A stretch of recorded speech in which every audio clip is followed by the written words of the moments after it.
Wah, subscribe, like, dan share. Oke. Tak warai ya dadi wong alim. Kempung malam piro? Malam 22. Selikur. 22 selikur. Piro? Yes. Yes. Anggap bae Lailatul Qadar ora usah darani ganjil. Sing darani ganjil ya sapa? Aneh-aneh. Lailatul Qadar ya mulai tanggal 1 Ramadan. Malah ulama sedarani mulai ruwah. Iso wis ke ruwah wingi. Wis bar. Wong kula sering tol Lailatul Qadar kadang mulut, kadang Dzulhijjah. Kula kan jenisnya on time. Kowe wong melarat, dene dhuwit pendak entuk THR. Nah wong marang pangeran ya sawal selo besar ya entuk napa? Lailatul Qadar. Mergo Lailatul Qadar iku malam diturunane Quran. Quran itu turun Ramadan tok apa tau Sawal to? Sawal ya tau, Dzulhijjah tau. Dzulhijjah tau. Bolak-balik al-yauma akmaltu lakum turun to bulan apa? Dzulhijjah. Kowe ku mari amatir, itu angel terang. Sing darane Lailatul Qadar iku malam diturunne Quran. Quran turune iku piro? Ya macam-macam, ra Ramadan nggih bolak. Balik. Lah tapi ana kelas-kelas premium, ana kelas umum, sing kelas umum wis pokoke Ramadan. Sing ganjile dipilih salah sitok. Dadi iku pembatasan apa? Nah Quran dhewe turun coba surat paling terkenal, ayat paling terkenal al-yauma akmaltu lakum turun tanggal piro? Tanggal 9 Arafah Dzulhijjah haji wada. Padahal ta'rif Lailatul Qadar apa unzila fihil Quran. Ya tapi ilmu ini mari debat biasa. Umumnya wong ora takoki wong Gus nuzul Quran tanggal piro 17. Lailatul Qadar tanggal 21. Ya jare nuzulul Quran yo pas Lailatul Qadar. Wong-wong lak muni bingung nang wong. Nah aku sih ra bingung. Lha kok ora tau mikir jajal. Nuzulul Quran sing resmi ning kitab-kitab tanggal piro? 17. Lailatul Qadar tanggal. Padahal Lailatul Qadar disifati apa? Malam turune. Doa. Nek ora tau bingung ngono. Wong ana kadang ngirim wong goblok, wong kok ayeme ngono. Ora tau mikir. Aku gumun goblok-goblok. Dadi ana ilmu paradok barang ya tenang, ya santai. Padahal ya tak bedhek ya nuzul Quran tanggal piro sing resmi cara kitab-kitab. 17 Ramadan. Lailatul Qadar sing resmi 21 nganti 29. Terus Lailatul Qadar iku wulan apa? Wulan diturunkannya Al-Qur'an. Berarti tanggal piro? Bocah dijak pinter ya kan inna anzalnahu fi lailatul qadar. Saya tak tahu. Nuzul Quran tanggal piro? 17. Lailatul Qadar. Seliko. Terus Lailatul Qadar ku malam diturunkannya Al-Qur'an turun tanggal 17. Berarti Lailatul Qadar tanggal ada dik. Ora tau eskal yo gumen wong-wong. Ya kok penak wae. Mulai dadi wong alim loro, Kang ora usah mari eskal. Ngatuk ditung bodho penak. Pokoke nuzul Quran tak piro Kang 17. Lailatul Qadar selikur. Lha jare Lailatul Qadar pulang tujune Quran kok beda tanggale. Kan gak tau gak mikir. Alhamdulillah. Tanggalan. Lailatul Qadar tanggal piro? Saya guys pinter. Tanggal piro, Bos? Itulah berarti sekeliwat. Jadi ilmu itu kabeh bingung no kan. Ya biasa bingung. Mulane yang bodoh barokah. Barokah. Barokah. Kula cara ora dimilih pangeran nggih milih dadi wong bodoh, tapi wong pangeran milih kula dadi wong pinter dadi tak syukuri wae. Tapi kadang kula iri wong bodoh ku iri. Modele penak urip ngono. Santai. Ya saiki ya Lailatul Qadar ku sifatnya apa? Inna anzalnahu fi lailatul. Normalnya kan ainun nuzulil Quran jo ainul lailatul Qadar. Berarti tanggal piro? Udah rawade lagi. Innalillahi wa inna ilaihi raji'un. Kita warai ilmu cara wong alim. Meskipun sampean boleh bantah siji yo kadang keterbatasan ilmu. Nomor loro hasud, bantah kan sebabnya macam-macam.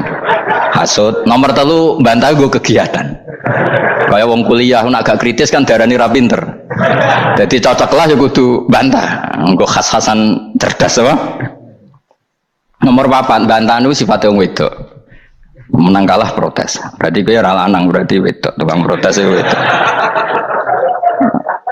Nomor 5, bantah itu berarti dia punya keiskalan tapi nggak bisa keluar dari keiskalan itu. Jadi problem Anda ditimpakan ke saya, itu ya ora sopan. Problem-problemnya dia kok ditimpakan ke saya. Begini tak terang no. Hukumnya Allah Ta'ala itu ada yang berstatus itu lugu. Lugu itu ya lugu ummi. Karena agama ini memang ummi. Ummi itu lugu. Sehingga agama ini tidak perlu diterangkan.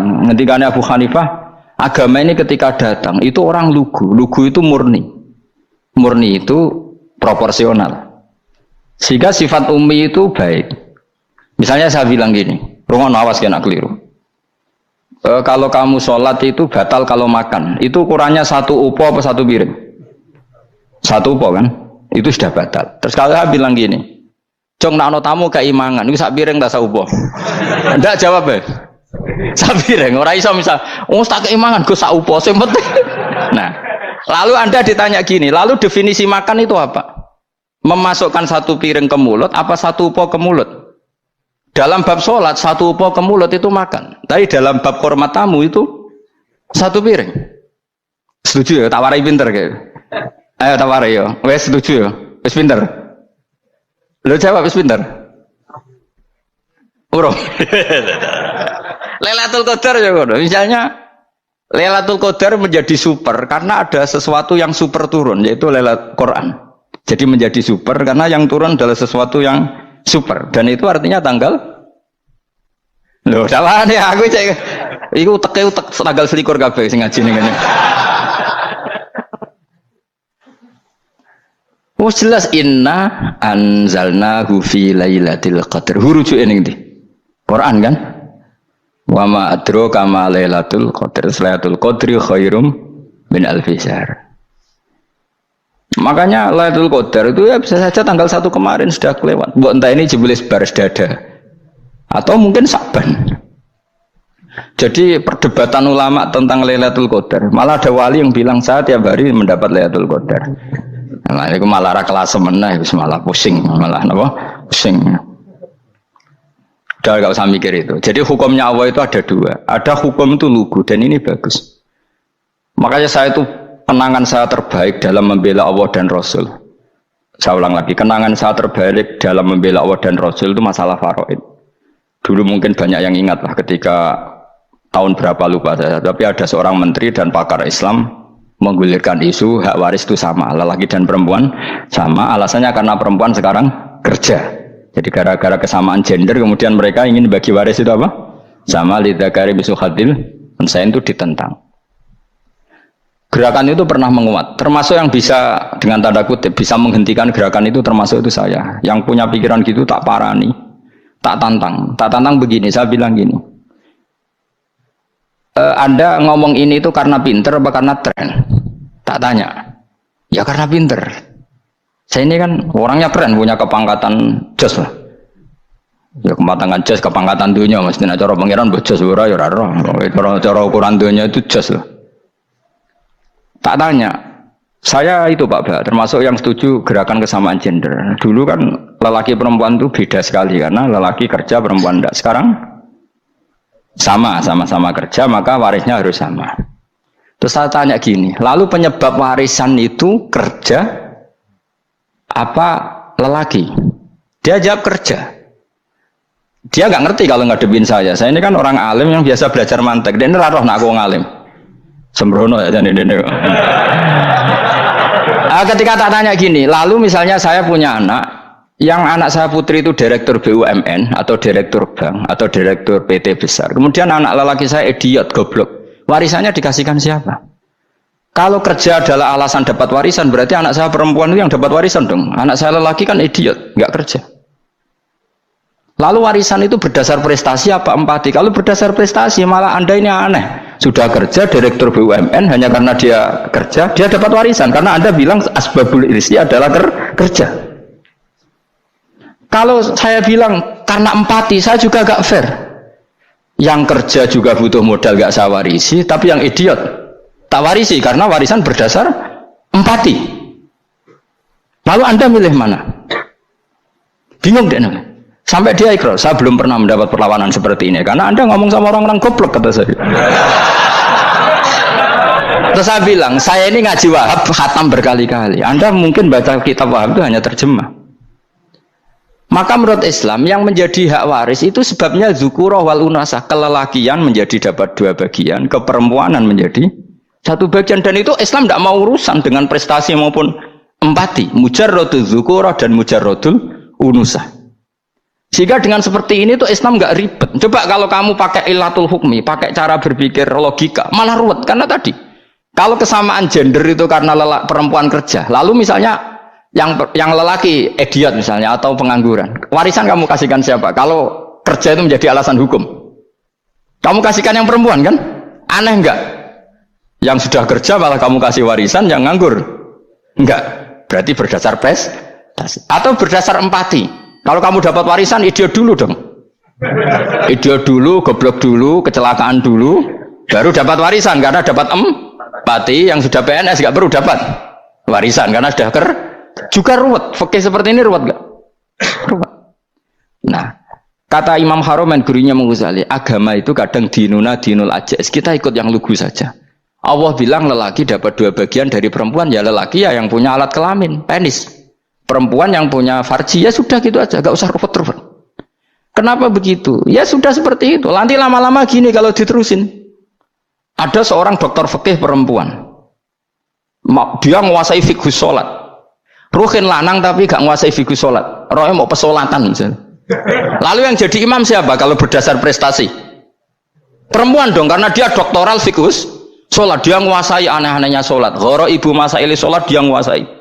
Sementara Ruhin takoi sholat itu apa Ruhin? Pokoknya ini gugus ngadeg terus lugu, terus ngadeg balik, apa? Ada ngulang, nak salam ngalerin. Dia tahunya hanya itu dok. Lalu kalau nuruti imam sholat adalah yang terpandai dalam fikih sholat, tentu yang imami perempuan. Tapi agama ini tidak seperti itu. Pokoknya wong lanang imami, wong beda. Jadi makanya kata Imam Haromen dinuna dinul ajais, sampai Said Muhammad itu sering ngutip beliau gini kan, Allahumma imanan ka imanil ajais, ya Allah semoga iman saya menerima konsep engkau itu ka imanil ajais, imannya wong wedok-wedok sing lugu, ajusu perempuan lugu yang sudah sepuh. Jadi misalnya ngukur anak seneng ya anak kono gedang goreng ngekei duwe, ya lugu saja. Itu bagus daripada kamu pakai argumentasi, karena argumentasi ini sebetulnya kelihatan cerdas tapi ada kebodohan masif. Karena tadi kalau hak waris kita otak-atik dengan prestasi, maka yang pro empati akan protes. Paham ya? Masa yang sudah kerja dikasih banyak, yang idiot enggak? Tapi kalau berdasar empati juga aneh. Masa dapat warisan harus goblok dulu, harus kecelakaan dulu. Maka Rasulullah pernah ngendikan ketika ditanya, lalu warisan untuk siapa ya Rasulullah? Nabi jawabnya lucu. Fali aula rojulin dakarin. Jadi Nabi sempat ngendikan kata rojul. Kemudian direvisi dakarin. Fali aula rojulin dakarin. Semua ulama ngendikan dakarin di sini adalah badal. Nabi ngendikan rojulin, kemudian Nabi ingat kalau rojul itu identik dengan lelaki dewasa, apa? Kemudian Nabi mengulang lagi zakarin, tidak harus dewasa, yang penting lelaki. Jadi meskipun baru lahir, kalau dalam keadaan baru lahir namanya apa? Kan zakarin kan? Belum bisa dikatakan rojul. Paham ya? Nabi ngulang 2 kali, fali aula rojulin zakarin. Ini penting saya utarakan supaya clear. Jadi agama itu gak usah diotak-atik. Ya itu tadi misalnya imam sholat itu lelaki, ya sudah lelaki itu apa? Yang punya alat kelamin lelaki. Jangan dibalik ini, yang dikatakan lelaki itu orang kuat. Jika meskipun perempuan kalau kuat, misalnya perempuan anggota poluan, lelakinya cemen idiot, maka imamnya perempuan gitu. Karena makna lelaki adalah kuat. Ini keruwetan. Jadi agama itu tidak seperti itu. Nah sekarang kembali ke pilihan. Yang dikatakan pilihan itu orang hebat. Apa yang dipilih, apa berdasar definisi, apa berdasar kehendak yang milih. Loh kok mulai do pinter, tumben do pinter. Alam raya ini milik Allah, dan semua di alam raya ini milik Allah. Maka dipilih dan dipilih itu terserah yang punya, apa terserah kita, apa terserah kriteria, apa terserah definisi. Dalam konteks kita sebagai objek diambil, tentu terserah yang punya. Kemudian Allah bilang, orang-orang itu saya pilih. Nah kalau milihnya Allah berdasar kepunyaan, tentu Allah boleh dong memilih orang yang sebetulnya berstatus dolim. Ya tapi ya tetap dia dolim, tapi ya tetap dipilih. Kenapa ya? Karena Allah yang punya. Saya misalnya orang kaya, boleh nggak punya HP buruk? Boleh kan? Terserah saya. Saya orang kaya, beli HP mahal, medium dan paling buruk. Boleh enggak? Boleh, saya yang punya. Enggak boleh, Gus, ini orang kaya harus beli HP yang mahal. Yang bilang harus siapa? Nah, kegoblokan kita ini seperti ini. Nak sung sugih HP ini kudu larang. Nak wong alim kudu bojone ayu, sing kudu darani kudu ayu ku sapa? Nak maji jalan nang dumdu swarga lho kudu iku sing swargane mbahmu tapi kudu. Nah, kita ini sering berpikir ngatur Tuhan. Nah, Indonesia negara yang mayoritas muslim terus Islam Indonesia kudu dadi sampling Islam seluruh apa? Dunia. Ya ora usah sombong ngono ya keben. Mayoritas juga wonge kakean ngono ae ora perlu GR jadi sampling percontohan Islam nasional ra perlu ngono. Lah misalnya terus dadi contoh misalnya nang Masjid Haram niru Jumatan ning Indonesia berangkat mbek do rokokan. Bariku teki diusep-usepno ning pojok pager. Lah misalnya wong Mekah terus do ngono kabeh karena mencontoh Islam Indonesia. Kacau gak? Ora usah GR ngono biasa wae. Napa? Biasa wae. Terus misalnya mencontoh Islam Indonesia nak ziarah Wali Songo terus tahlilan nunggu nganti setengah jam. Lah terus raudhah dikepung ngono rak macet Mekah Madinah. Mergo agar ziarah Nabi terus lungguh apa? Sak jam. Nah ning wali sak jam ning Nabi 2 jam lah kira-kira gitu. Ya malah nganyak Kanjeng Nabi to. Nabi sekaruan afdhalul khalqi mbok dongakno wa maghfir lahu warhamhu. Niku malaikat sak langit misah. Ya Nabi kok dongakno di sepuro. Kue tapi ya betul sepuro kan. Enggak boleh doakan Nabi gitu, enggak boleh. Wa sholli ala sayyidina Muhammad wa ala alihi, enggak boleh pakai ighfir lahu. Masalahnya tahlilan apa alam donga iku terus kamu gunakan. Ya misalnya terjadi percontohan Islam dunia terus Nabi kapundhut ditalkin, nak ditakoki waman rabbuka piye. Terus Nabi warai waman nabiyuka. Mesti Nabi yo pro, lah aku Nabi coba takoki. Jadi kita ini sering kumo luhur karena kita mayoritas terus jadi percontohan orang usah ngono. Paham ya napa? Ndak usah ngono, mayoritas sae tapi ora usah GR jadi apa? Percontohan internasional. Mungkin kalau masalah Islam damai ya bagus. Tapi itu kan tidak hanya Indonesia. Di mana-mana yang Islam damai juga banyak dan yang tukaran juga banyak. Toh yang tukaran nggak pernah maklumatkan diri ini percontohan dan ya biasa saja. Saya ulang lagi ya. Maka menurut saya nggak akan benar pendapat Khawarij atau pendapat Islam yang keras bahwa orang dosa besar itu keluar dari Islam. Karena ketika Allah mengatakan kemudian aku pilihkan kitab ini tak kasihkan orang-orang yang saya pilih, itu diantara yang pertama adalah meskipun mereka sebagian tetap zalim. Artinya tetap zalim itu tidak menjadi dia keluar dari status Islam. Paham ya? Sekarang saya tanya, yang dikatakan warga Indonesia itu siapa? Ya siapapun yang bergeografis di Indonesia, lahir sebagai akte Indonesia, ya orang Indonesia. Kemudian ada yang penjahat, ada yang maling, kita penjara. Apa dia keluar dari kebangsaan Indonesia? Enggak kan? Sama ketika orang Islam menjadi zina dan fasik koruptor, keluar dari Islam enggak? Enggak. Karena Allah tetap bilang famin. Apa? Famin. Jelas ya? Wes kayak ngarah Khawarij. Kenapa? Kalau Khawarij cara berpikir itu ekstrim. Setiap dosa besar itu mengeluarkan orang dari status Islam. Oh, itu bahaya sekali. Karena nanti kalau itu iya, kita akan kehilangan banyak orang nopo Islam. Makanya Nabi nanti ngendikan, saya berharap yang nanti masuk surga dari umatku itu separuh, 2/3. Itu kata ulama-ulama. Kalau kita pakai mazhab Khawarij, orang Islam itu tidak sampai 1/3. Karena banyak yang keluar dari Islam. Duwe keris gak Islam, duwe akeh ra Islam, nglakoni jimat gak Islam, nyekel patok gak Islam, dosa gede gak Islam, korupsi gak Islam. Terlalu banyak yang kita usir dari Islam. Lalu kita ngusir atas nama apa? Coba. Kalau atas nama Tuhan kamu tidak Tuhan. Atas nama wakil Tuhan, Tuhan tidak pernah mewakilkan ke Anda. Orang-orang mandate. Yang kita tahu dari Quran ya ayat ini, tsumma awrasnal kitabal ladzina astafaina min ibadina. Kemudian kitab ini tak kasihkan orang-orang yang saya pilih, dan orang yang saya pilih itu faminhum zalimul li nafsi, dan sebagian dari itu adalah orang zalim, dan itu jelas bagian dari itu. Artinya keluar apa masuk? Keluar apa masuk? Masuk. Meskipun ya yang zalim tetap berstatus zalim, kayak warga Indonesia ini semua warga Indonesia. Paham ya? Yang maling ya tetap warga Indonesia, meskipun ya tetap maling. Jelas ya. Tenan to ora ya. Makanya ahli sunnah itu pendapatnya falam nukafir mu'minan bil wisri. Kita tidak akan mengkafirkan orang mukmin hanya karena melakukan dosa. Kenapa ya? Karena Allah bilang faminhum setengah sangking itu masuk bagian. Dan itu luar biasanya Allah disebut istofaina. Tetap orang-orang apa? Pilihan. Maka ini penting saya utarakan supaya kita ini tidak sok-sokan ya. Terus yang zalimul li nafsi pun potensi dimaafkan sama Allah. Asal dia tobat, dan tobat itu sama Allah nggak ada batasnya. Malam yuhur kiri sampai apa? Nafas apa? Terakhir. Dan kadang orang itu sebetulnya nggak niat tobat, cuma ada perilaku tertentu sing dadian Allah itu simpati. Itu juga banyak yang diterima tobatnya Allah. Makanya kata ulama-ulama itu, istighfar itu tidak syarat diampuni. Yang menjadi orang terampuni itu kehendak Allah. Istighfar itu bagian kecil dari syarat-syarat itu. Bisa saja orang tanpa istighfar tapi diampuni Allah.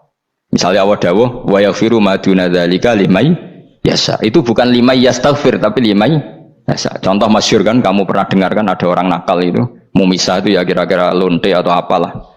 Dia datang pulang ketika melihat anjing ngeleti pasir, dia berpikir ini kehausan kayak saya. Kemudian dia turun ke sungai memberi minum anjing itu, kemudian Allah memaafkan dia karena itu. Pas itu di semua hadis riwayatnya dia tidak pernah istighfar. Terlalu punya perilaku yang menjadikan dia diampun. Banyak enggak seperti itu? Banyak, makanya wa yaghfiru ma duna dzalika liman yasha. Mayasa itu ya yang digedaki Allah. Bisa saja kalian ini sering istighfar tapi enggak dimaafkan Allah. Tapi delala punya satu perilaku yang cara Allah itu penting, kemudian dimaafkan. Kayak Saharatu Fir'aun itu dia tidak pernah istighfar, tukang sihir Fir'aun. Dia diampuni Allah, dikasih iman tuh gara-gara jadi wong Jogja. Terus ngono tok. Jadi pas mau duel adu sihir. Iku dalah dekne mendingan ya. Qalu ya Musa imma antulqiya wa imma annakuna nahnul mulkin. Monggo jenengan riyen napa kula riyen. Dadi gara-gara dekne didikan Jogja niku. Lah wong ape duel, mestinya tarung itu semakin cepat mengambil kesempatan kan semakin menang. Ini sudah jelas tarung. Ngapunten jenengan riyen napa? Lha iku pangeran itu terus simpati. Wong kok sopane ngono apa? Akhirnya Allah memberi iman gara-gara apa? Imma antul qiyah wa imma annakuna nahnul mulkin. Monggo jenengan riyen. Lah Musa juga Allah juga enggak terima kalau nabinya kalah sopan. Sehingga Allah memerintahkan Musa adalah sopan. Mboten jenengan mawon. Jadi Nabi Musa qala bal alqu. Jadi Nabi Musa enggak jenengan riyen mawon. Jadi coba itu kan unik. Dia tidak ingin diampuni Allah, tapi adalah dia sebenarnya satu perilaku yang menjadikan Allah itu simpati, yaitu kesopanan dia dengan Nabi Musa. Imma antulqiya wa imma annakuna nahnul. Nabi Musa juga bilang qala bal alqu moga jenengan riyen mawon. Akhirnya sakit nggih nak ngoten. Makanya Fir'aun itu mangkelnya bukan main. Ketika pertunjukan itu akhirnya kan Saharatu Fir'aun kan kalah. Setelah kalah langsung iman. Maka kata Fir'aun, ini jelas Musa itu guru kamu. Cuma pura-pura saja kamu pro saya. Lah buktinya apa? Jare buktinya tadi monggo-monggonan gitu. Makanya Fir'aun bilang innahu lakabirukumul ladzi 'allamakumus sihr. Wah, itu mesti Musa itu gurumu. Padahal dia gak kenal sama sekali. Cuma gara-gara monggo-monggonan tadi itu akhirnya terus pikirannya Fir'aun. Wah, mesti harus kenal suwi, mau gayane tok. Mergo gara-gara monggo jenengan riyen. Mboten monggo jenengan mohon. Jadi makanya sampean jangan putus asa. Makanya keliru sekali kalau kita bilang diampuni Allah nunggu istighfar. Enggak. Tentu istighfar penting, kita sepakat. Istighfar itu penting, kita sepakat. Tapi itu tidak satu cara-caranya Allah untuk orang bisa diampuni. Nabi misalnya ngendikan ana wa kafilul yatim kahateni fil jannah. Coba. Orang sering istighfar sama kafilul yatim, kira-kira surganya cepat mana? Cepat kafirul yatim meskipun enggak istighfar, boleh istighfar terus tapi medit ra karuan. Tak jamin pun rokok alamatnya medit jelas nih rokok aku roh. Terus jelas. Al-bakhil qaribun minan nar, jelas alamatnya deket-deket situ lah, paham ya? Wis jelas as-sakhi qaribun minallah, qaribun minan nas, baidun minan nar. Nah al-bakhil baidun minallah, baidun minal jannah, qaribun minan nar. Jadi yang medit itu ya deket-deket situ alamatnya sudah jelas deket-deket neraka. Ana wa kafirul yatim kahateni fil. Berapa? Apa semua yang dimaafkan Allah Nabi nyebut syaratnya istighfar? Kebanyakan malah enggak. Orang alim misalnya. Makanya orang alim kalau jarang istighfar kamu tidak usah iri. Orang alim tuh mulang tok, itu langit bumi mintakan ampun. Wa innal alima la astaghfiru lahu man fis samawati wa man fil ard hatta khitan fil bahr. Orang alim itu otomatis dimintakan maaf oleh langit dan bumi sampai iwak ning laut. Mulane jendur aku sebab jarang istighfar. Aku sing istighfar iso akeh sembrono. Langit bumi no. Mulane kula nu jarang istighfar bukan karena saya sombong, memanfaatkan istighfar mereka no. Dan saya yakin itu lebih mandi timbang istighfar saya. Mohon koman fis samawati nglebokno Jibril, Mikail, orang-orang keren apa makhluk-makhluk apa keren. Saya baru cari hadis yang wa innal muta'allim sing ijek belajar tapi belum ketemu. Nanti kalau ketemu tak kasih tahu apa. Karena hadisnya yang saya baca masih wa innal alim apa? Orang alim jadi agak ketat. Nah, nanti kalau sudah ketemu wa innal muta'allima. Nanti dicari. Tapi pasti palsu kalau ada itu. Karena semua teksnya itu apa? Alim. Atau ya kamu alim dibanding yang di bawahnya. Ya semoga itu masuk apa? Jadi dibanding orang Papua kan harus alim. Saya ulang lagi, ini penting sekali. Jadi latihlah jangan punya gerakan takfiri orang lain dianggap kafir, orang lain dianggap kafir. Karena Allah tidak pernah mengusir hambanya. Meskipun apapun salah najiyah, kata Allah tetap faminhum. Apa? Faminhum. Hum itu rujuknya ke yang depan. Jadi termasuk orang-orang yang saya pilih adalah faminhum zalimul li nafsi. Tetap dia di arena itu. Nisbatnya Islam ya tetap di area Islam itu. Meskipun yang ya kayak warga Indonesia coba. Warga Indonesia itu siapa? Yang terlahir di Indonesia dan berKTP berkartu keluarga Indonesia sudah. Nanti tentu yang bajingan tetap bajingan, yang koruptor tetap koruptor. Tapi menjadi warga Indonesia terus keluar dari warga Indonesia. Tetap warga Indonesia. Kira-kira seperti itulah analoginya. Tetap istofaina, tapi tetap berstatus faminhum dhalim. Tapi rujuknya kan tetap faminhum ikut setengah sangking alladzinas tofaina. Mulane ngaji sing tenanan. Kowe ora usah anut khawarit. Khawarit ku opo ngamukan. Sidik-sidik wong liya salah yo apa-apanan. Lho saya juga mangkel be wong dhalim. Semua orang soleh mangkel be wong dhalim. Tapi ya dihukum saja. Misalnya dalam Islam ada qisas, ada had. Ada hadul qadab, hadus sariko, ya hukuman saja, tapi hukuman itu tidak bisa menghilangkan status. Ya sama seperti manusia tetap manusia, meskipun apapun dia ya manusia. Ya tadi misalnya manusia itu siapa? Ya manusia itu ya manusia. Terus kamu bikin orang yang standar ideal manusia adalah yang berperilaku baik, yang nggak pernah salah. Kemudian kalau Zaid itu maling berarti tidak manusia. Terus barangnya apa? Ketek. Tidak bisa, makanya kembali lagi dinul aja. Kamu bikin definisi manusia itu tidak usah seangkuh itu. Manusia seperti ini manusia ya sudah, maling ya manusia, orang soleh ya manusia, orang sedengan ya manusia. Lelaki itu apa? Yang punya alat kelamin penis itu lelaki titik sudah, sehingga nanti warisannya ya dia lelaki. Sholatnya dia bergaya. Kamu tidak usah bilang gini, lelaki adalah yang cakap memimpin, yang maco, yang kuat. Jika kalau tidak seperti itu namanya perempuan. Terus kamu membolehkan yang seperti ini jadi makmumnya perempuan, imamnya perempuan sing maco. Kacau enggak kalau agama nuruti logika-logika itu? Enggak, jawab aja. Kacau. Lalu lucunya sekarang banyak kecerdasan yang mengarah ke sana. Makanya agama ini jadi kacau karena sudah ada dinul ajais. Agama ini agama ummi. Ya agama ini agama ummi. Kata Allah huwallazi ba'atsa fil ummiyin. Ummiyin itu lugu-lugu itu polos. Jadi kalau orang polos misalnya gini, ini apa? Kira-kira kalau jawab orang polos ini, jam. Bagus kan jam? Jam untuk apa? Penunjuk waktu ya sudah seperti itu. Tapi kalau orang engkek, ini itu apa jam? Itu barang murahan, bulat kan oleh jawab. Mana numpak mobil carry itu apa? Itu black melaku. Yang mobil itu Alphard. Jadi kacau. Nggak boleh agama dibawa ke sana. Apa? Agama di sana dibawa ke sana. Nah itu madzhabnya ahli sunnah apa? Wal jamaah. Ketika Rasulullah ngendikan la yu'minu ahadukum hatta yuhibba li akhi, orang kok diarti ini orang iman. Jika yang menyala itu tidak iman, tidak seperti itu cara mengartikan ahli sunnah wal jamaah. Karena status itu tidak pernah hilang. Yang hilang hanya kesempurnaannya. Paham ya? Kesempurnaan kita jani manusia hilang karena kita maling, karena jadi koruptor. Tapi tetap kita manusia. Kesempurnaan kita sebagai orang mukmin hilang kalau kita fasik, tapi kita tetap mukmin. Paham ya? Makanya setiap hadis gitu kata ahli sunnah la yu'minu imanan kamilan. Wis dong ya. Dong. Ya terus alhamdulillah subhanallah. Ya udah alim semalam 22. Malam Lailatul. Aku kadang yang melok goblok aduh. Saya tuh sering dididik sama bapak saya, sekumpul wong akeh kudu melok goblok guys. Makanya bapak itu kalau ada orang pidato, bapak kan juga nggak suka pidato juga, tapi ya kerso kadang-kadang, saya pun kadang-kadang kerso. Asal sing utus pernah guru, pernah sepuh kadang kerso. Nah, bapak nak bahas pengajian diomongin balik dari bapak, malah bingung, ngomong apa wae. Coba kita dengan PD-nya bilang Lailatul Qadar itu 21 sampai berapa? 29. Lailatul Qadar. Warna itu malam Lailatul Qadar. Lalu Lailatul Qadar keren tuh karena apa coba? Karena nuzulul Quran. Lalu nuzulul Quran tanggal 17. Lalu Lailatul Qadar tanggal berapa? Oh, ada nih. Alhamdulillah. Tapi ini jangan jadi keiskalan yang masif itu sudah difitnah. Coro Gus Bak, ya coro Gus Bak, coro Quran ngawur gitu. Sembrono.